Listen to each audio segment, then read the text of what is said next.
आज सिंध की भूमि, मेरे बहनों भाइयों, यह भारत का हिस्सा भले ही न हो, लेकिन सभ्यतागत रूप से सिंध हमेशा भारत का हिस्सा रहेगा। और जहां तक जमीन की बात है तो बॉर्डर्स तो बदल सकते हैं, क्या पता कल को सिंध भारत में फिर से वापस आ जाए।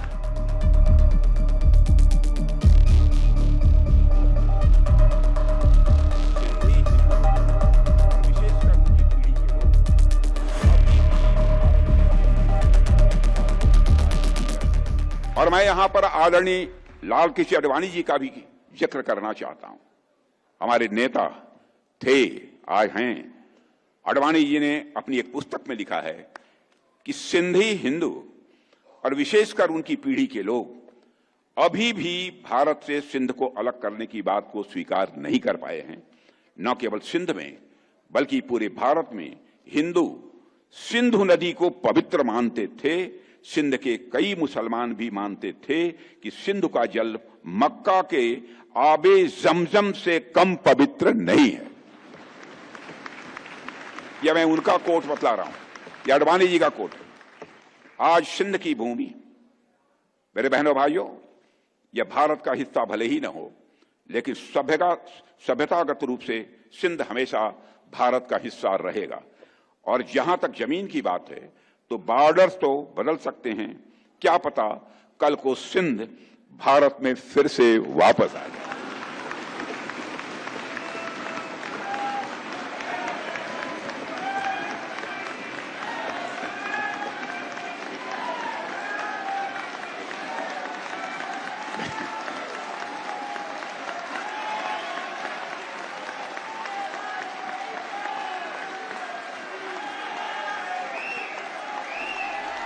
लेकिन सिंध के हमारे लोग लेकिन सिंध के हमारे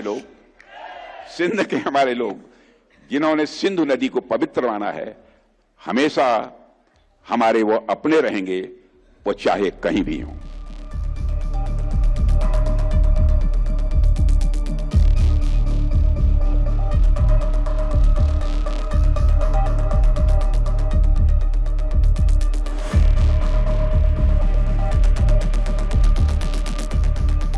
हमारी सरकार ने कई पड़ोसी देशों से धार्मिक उत्पीड़न से बचने के लिए वर्ष 2024 तक भारत आए अल्पसंख्यक समुदायों के सदस्यों को बिना पासपोर्ट के भारत में रहने की अनुमति दी है। आज मैं कह सकता हूं कि हमारे पड़ोसी देशों के इन भाइयों और बहनों का सम्मान से ही जीने का अधिकार भारत में मिल रहा है और इस अधिकार को दुनिया की कोई ताकत छीन नहीं सकती है। और मैं यह भी कहना चाहूंगा कि पड़ोस के कई देशों में अल्पसंख्यक समुदाय वर्षों से यातना झेलता रहा है। उनके घर जलाए गए, उनके बच्चों को मारा गया, बेटियों के साथ जुल्म अत्याचार किए गए, लोगों का जबरन धर्म परिवर्तन कराया गया। उनमें से कई लोग जब किसी तरह अपनी जान बचाकर भारत आए तो तुष्टीकरण करने वाली पूर्व की कई सरकारों ने भी उन्हें जो राहत देनी चाहिए, राहत देने की बात तो दूर, उनके साथ जिस तरीके का व्यवहार किया गया उसकी जितनी भी निंदा की जाए वह कम है।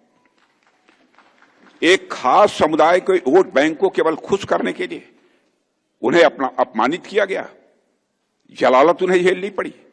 पड़ोस के देशों से आने वाले एक विशेष वर्ग को शरण दी गई, लेकिन इस हिंदू समाज के लोग जो वाकई में इसके हकदार थे, उन्हें जो अधिकार मिलने चाहिए थे वो अधिकार नहीं दिए गए। उनके कष्ट को जो समझा जाना चाहिए था, जिस संवेदना के साथ समझा जाना चाहिए था, वो नहीं समझा गया। लेकिन इस पीड़ा को किसी ने समझा तो हमारे प्रधानमंत्री नरेंद्र मोदी जी ने समझा। हमने उस पीड़ा को समझा, उस दर्द को महसूस किया और हमारी सरकार ने कानून बनाकर, मेरे साथियों, यह सुनिश्चित किया कि हम उनके घाव पर मलहम लगाएंगे। और हमने उस घाव को भरने का काम किया है, जो घाव हमारे बहनों भाइयों को कष्ट दे रहा था, पीड़ा पहुंचा रहा था। इसलिए हम नागरिकता संशोधन विधेयक लेकर आए।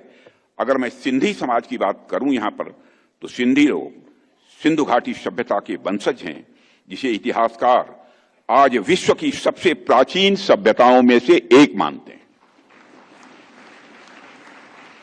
ऐसे लोग लंबे समय तक सेकंड क्लास सिटीजन, द्वयम दर्जे के नागरिक की तरह जीवन जिए, यह अन्य किसी को मंजूर हो सकता है, लेकिन हम लोगों को किसी भी सूरत में यह मंजूर नहीं था। भगवान झूलेलाल जी ने इस सौभाग्य को हमें दिया, मेरे बहनों भाइयों, कि हम अपने बहनों और भाइयों के लिए यह शुभ कार्य कर पाए।